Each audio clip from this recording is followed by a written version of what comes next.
Welcome back to the Storm Esports Network. Hello and welcome. I'm the Chickenman here for Storm Esports Network, and we're back with more highlights to brighten your day. Let's start off with some Dota 2. This is from the One Esports Singapore Major 2021, the wildcard match between LGD and T1.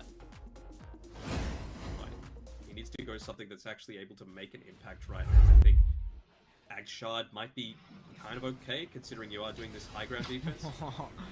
Quick Lotus Orb. Zeph is not going to be happy with that initiation up with the call on the backline as well. Followed up with the Ice Blast. They're going to be careful because they can bring down Savage, which they will be able to do so. No buyback, and that should be all she wrote.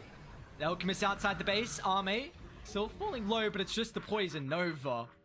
His two heroes drop. Nothing to say. Still playing with his food as well, just holding them back in the coil.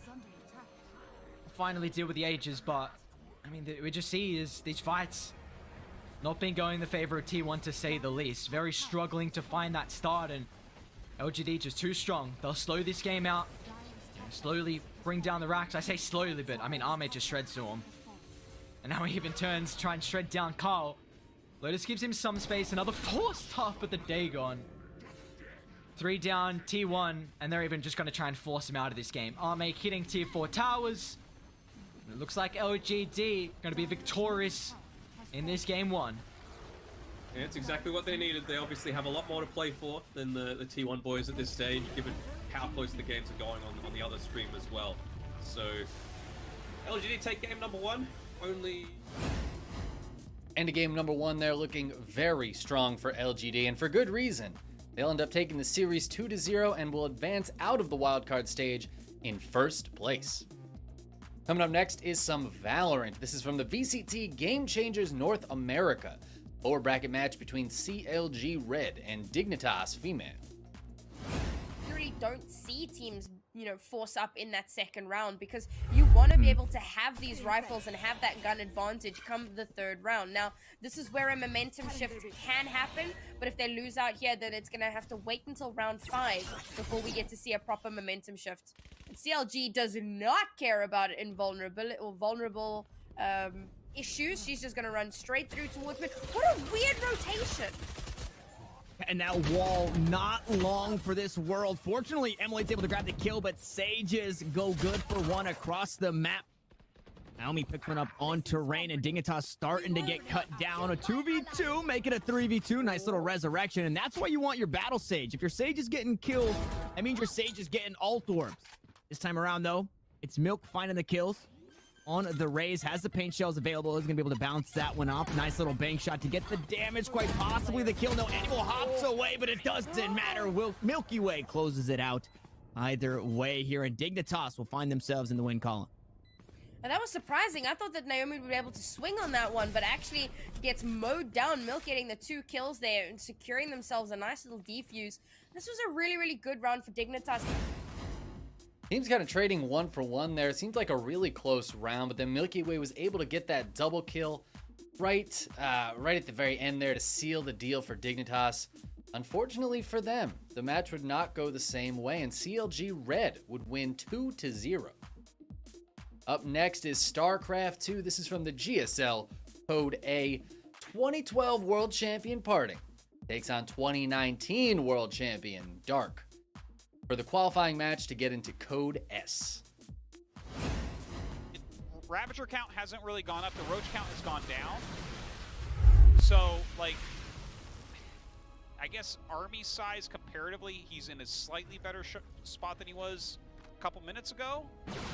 He's breaking off some. Zerg's almost maxed out, man. Yeah. I mean, this is just like... I want to hope for a close match here, too, but I mean, every counterattack is even more devastating than the fact that this push is being held. Now Banes are coming forward here. Where did where's the War Prism at? I'm not sure. He does still have it, though. Yeah, I see it in the ticker, but... Yeah, and Parting's going to give it up, I think. He just took his hand off of his keyboard. Yeah, he's losing all of his probes to that Zergling run by. Digesting the loss. Yeah, Dark just a bit too strong here. What a close and nice series, though. GG. It's over. Dark wins 3-2. Parting. Dark able to squeeze Parting out there with some great macro and some great multitasking, though it was a very, very close series. Ended up a 3-2 victory for Dark. Coming up next is ESL Pro League. This is CSGO, the group stage match between Australis and Endpoint. And the first is good. Falls to Nubox, baiting in for the repeat of Glaive. Endpoint. Oh, info. Max hunting. Needs one. Flashes are okay. Bomb is loose. Device already taking 2 scalps, and it seems the rest are soon to follow. Zipex in support. Crucial with 1. If they find Device, it could have spiraled. 15 seconds. He just needs this frag, and he needs it now. Device goes down. Crucial to clutch. Does recover. The AWP needs a shot immediately. When he goes for the Brave, and Brazen plant straight in front of their noses, 2 CTs. He has his signature weapon now. Can Crucial come up clutch? He has caught Dupree. And a second as well. Endpoint continue their spree. And the Dutchman pulls a 5th across the line. Crucial living up to his name there as he takes down the final defender, plants the bomb, and lands the crucial 2 shots to seal the round for Endpoint. Despite being down 0-5 rounds at that point, Australis would actually be able to make the comeback. They'll win the series 2-0, ending up in first place in Group D. Coming up next is League of Legends from the LCS Mid-Season Showdown. This is a lower bracket match between 100 Thieves and Dignitas. Tournament going head-to-head. Farmer, you Kickstart. want to be active, you want to be able to find those opportunities to find fights, and they just haven't been able to find anything. Good Lantern.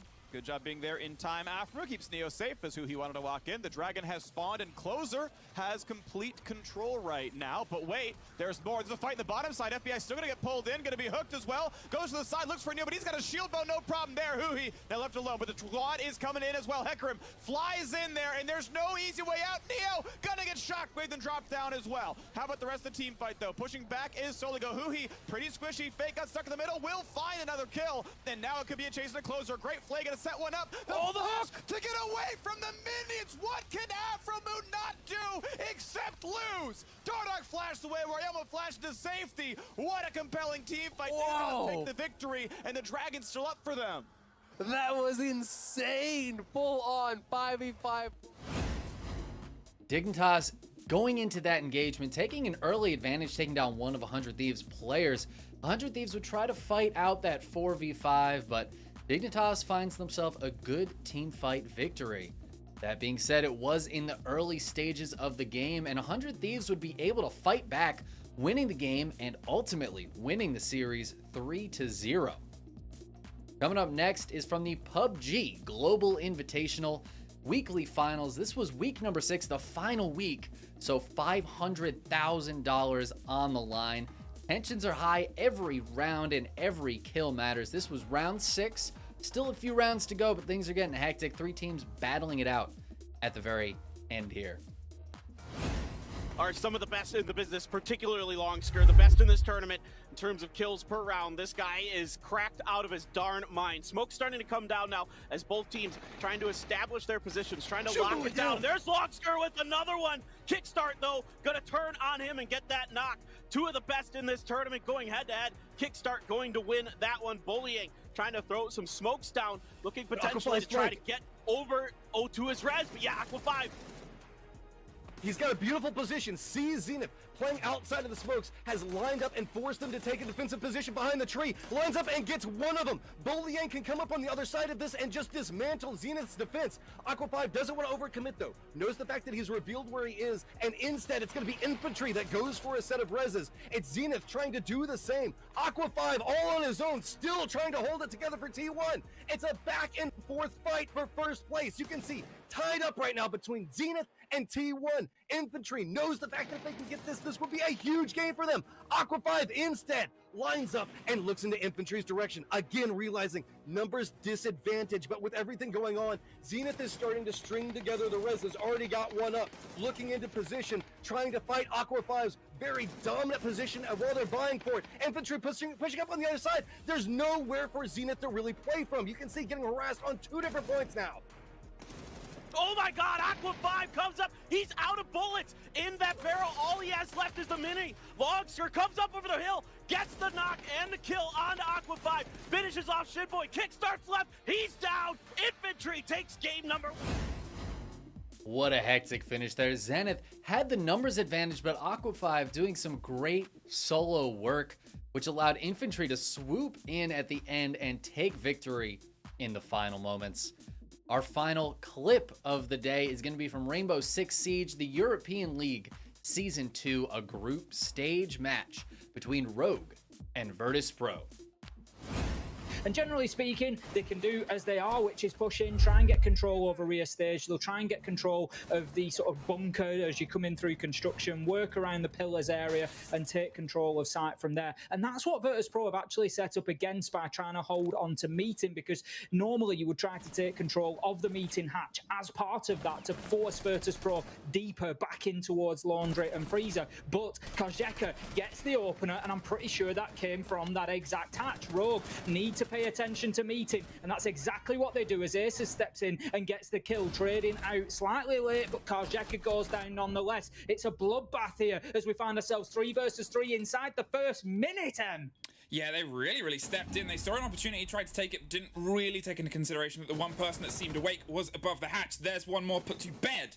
Dropped as they swing round to try and get the pinch on the last man on the freezer door, but it's Aces that suffers. Pasha puts it back in a 2 versus 2, but there's Iana to put it on a 2 versus 1. First in the door, and able to try and put one more on the floor. Now, Leon looking for the plant. They have an idea of where Rask is, and he's creeping up. They're aware that one's in the freezer, but they look too high. She's down low. Iana puts the first round on the board for Rogue, and I said they had to hit it running.